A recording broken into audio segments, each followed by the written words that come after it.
Good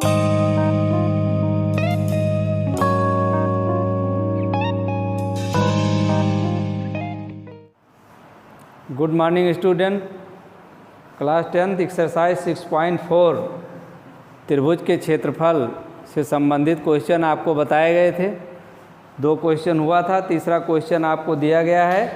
figure दी गई है, एक ही आधार BC पर 2 त्रिभुज के आकृति दी गई है। BC पर 2 त्रिभुज ABC और DBC स्थित हैं। आपको सिद्ध करना है और AD और BC दोनों विकर्ण एक दूसरे को O बिंदु पर प्रच्छेदित करते हैं। तो सिद्ध करना है कि area triangle ABC upon area triangle DBC is equal to OA upon OD। इसके लिए आप पहले रचना करोगे। AL परपेंडिकुलर BC तथा DM परपेंडिकुलर BC खींचा, एक दूसरे पर इस पर लंब गिराइएगा।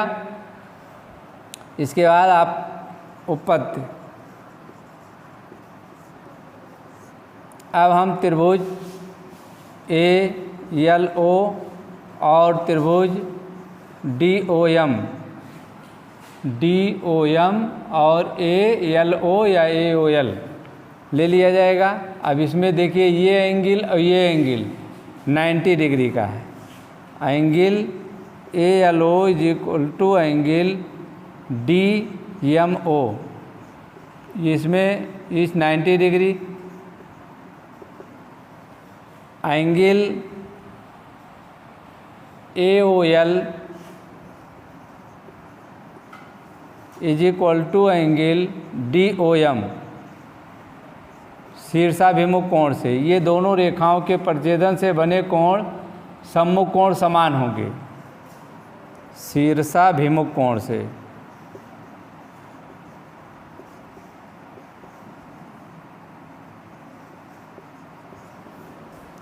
अब त्रिभुज आपका ALO समरूप त्रिभुज DMO, मतलब ये समरूपता, त्रिभुज समरूपता से 2 कोण बराबर हो गए तो ये त्रिभुज समरूप हो गया। एंगल त्रिभुज समरूपता से। तो जब दो ये त्रिभुज समरूप हो गया तो इसकी संगत भुजाएं समानुपाती होंगी। AL upon DM is equal to OA upon OD। OD लिखो या चाहे AO अपान DO लिखो, एक ही बात है। अब त्रिभुज ABC का क्षेत्रफल ये इतना निकल आया, आपका पहला समीकरण बन गया। एरिया ट्रायंगल ABC आपको प्रूव करना है upon area triangle DBC is equal to 1/2 into area triangle ABC में बेस आपका BC होगा और एल्टीट्यूड AL होगा। BC into AL upon 1/2 into BC into DM, BC into DM 1/2 से BC से कैंसिल हो जाएगा। तो area triangle ABC upon area triangle DBC is equal to AL upon DM। और इक्वेशन फर्स्ट में आपने प्रूव किया कि AL upon DM is equal to OA upon OD। इस तरह से आप लिख सकते हो area triangle ABC upon area triangle DBC is equal to OA upon OD proved. Question number 4 ध्यान दीजिए। इसमें दिया गया है कि 2 समरूप त्रिभुज के क्षेत्रफल बराबर हैं। जैसे 2 त्रिभुज ABC और DEF दिया गया है, दोनों के क्षेत्रफल समान हैं। तो आपको सिद्ध करना है कि ये त्रिभुज इस त्रिभुज के सर्वांगसम होगा। देखिए सर्वांगसमता के लिए 3 शर्तें होनी चाहिए। तो जैसे अब आपको दिया गया है area triangle ABC is equal to area triangle DEF।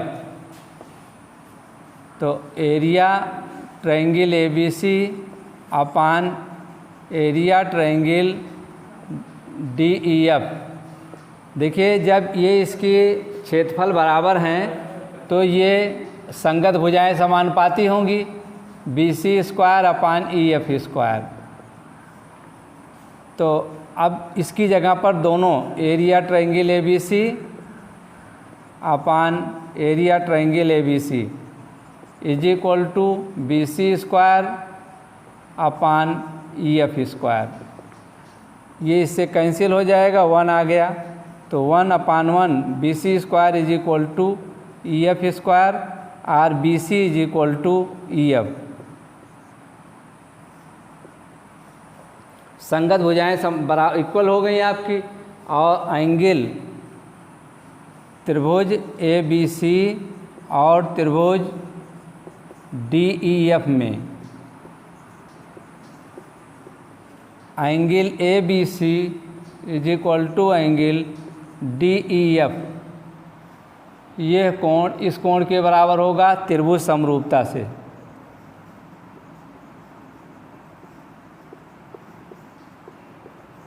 और angle ACB is equal to angle DFE, angle ACB is equal to angle DFE, ये भी त्रिभुज समरूपता से दिया गया। त्रिभुज समरूप है तो संगत कोण समान होंगे। और तीसरी चीज़ इसमें BC is equal to EF अभी आपने सिद्ध किया, ये सिद्ध किया गया, और ये त्रिभुज समरूपता से।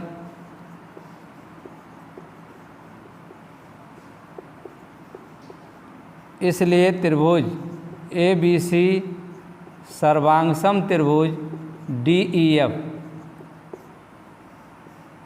एंगल साइड एंगल कोण भुजा कोण से जो है ये आपका प्रूव हो गया। नेक्स्ट क्वेश्चन आपका क्वेश्चन नंबर 5 दिया गया है। एक त्रिभुज ABC की भुजा AB, BC और CA के मध्यबिंदु क्रमशः DE और F हैं। त्रिभुज DEF और ABC के क्षेत्रफल का अनुपात आपको ज्ञात करना है। देखिए AB का मध्यबिंदु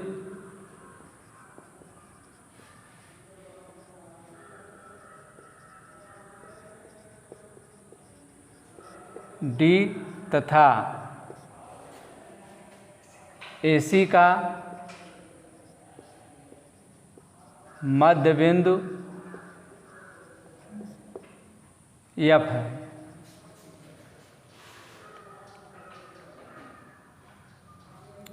DF पैरेलल BC इसके समांतर होगा, और BC का मध्यबिंदु E है, तो इसको आप लिख सकते हैं DF पैरेलल BE,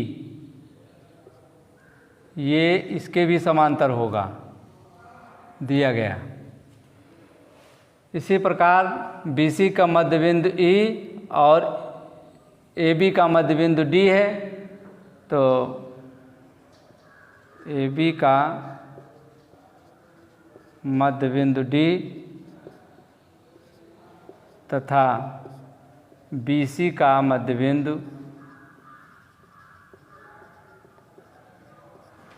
E है, तो DE पैरेलल AC या DE is equal to DE parallel AF, ये इसके बराबर और समांतर होगा, ये इसके मध्यबिंदु हैं। तो तथा DE is equal to AF, अतः AD EF एक समांतर चतुर्भुज है।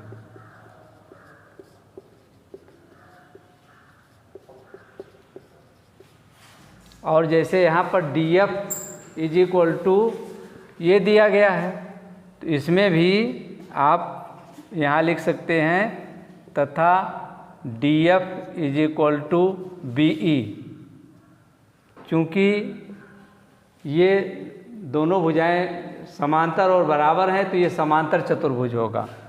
अतः बी या डी बी ई एफ एक समांतर चतुर्भुज है।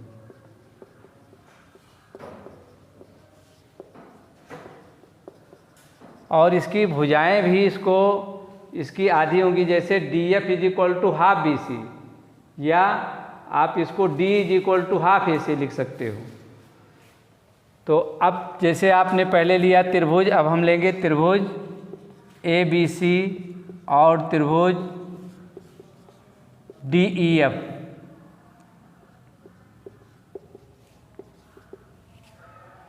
देखिए इसमें आपको एंगल ए बी ई या ए बी सी पूरा लिख सकते हो। ए बी सी लिया है तो त्रिभुज angle A B C is equal to angle D F E, D F E. चूँकि A B D B E F एक समांतर चतुर्भुज है और समांतर चतुर्भुज की सम्मुख कोण समान होते हैं। इस थ्योरम से ये एंगल बी जो है एंगल एफ के बराबर हो जाएगा। तो जैसे डी बी ई में भी हुआ तो वैसे ए बी सी भी हो जाएगा। तो इसको हमने डायरेक्ट लिख दिया। इसको जब आप लेंगे ये लिखा जाएगा समांतर चतुर्भुज के सम्मुख कोण समान होते हैं। समांतर चतुर्भुज के सम्मुख कोण समान होते हैं।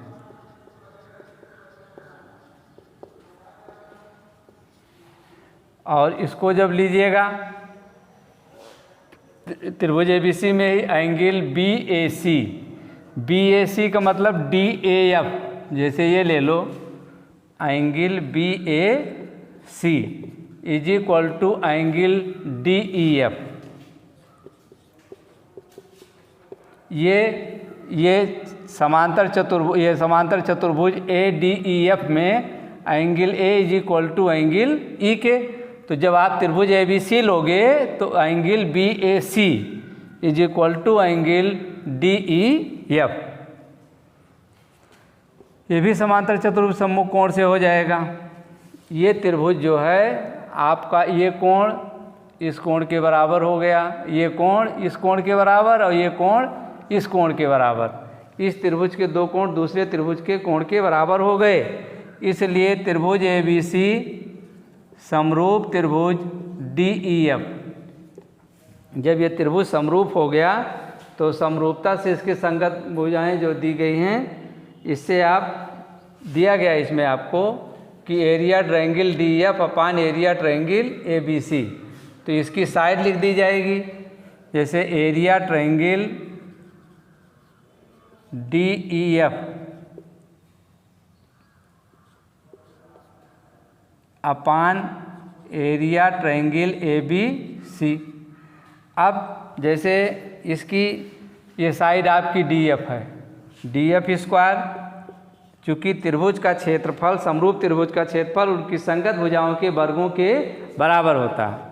तो D F upon B C square और D F is equal to अभी हमने आपको बताया जैसे D F is equal to B E या D F is equal to E C, ये भी एक समांतर चतुर्भुज बन जाएगा आपका। तो ये जो डी एफ है बी सी का हाफ होगा, तो इसको आप लिख सकते हो कि is equal to half B C whole square upon B C square.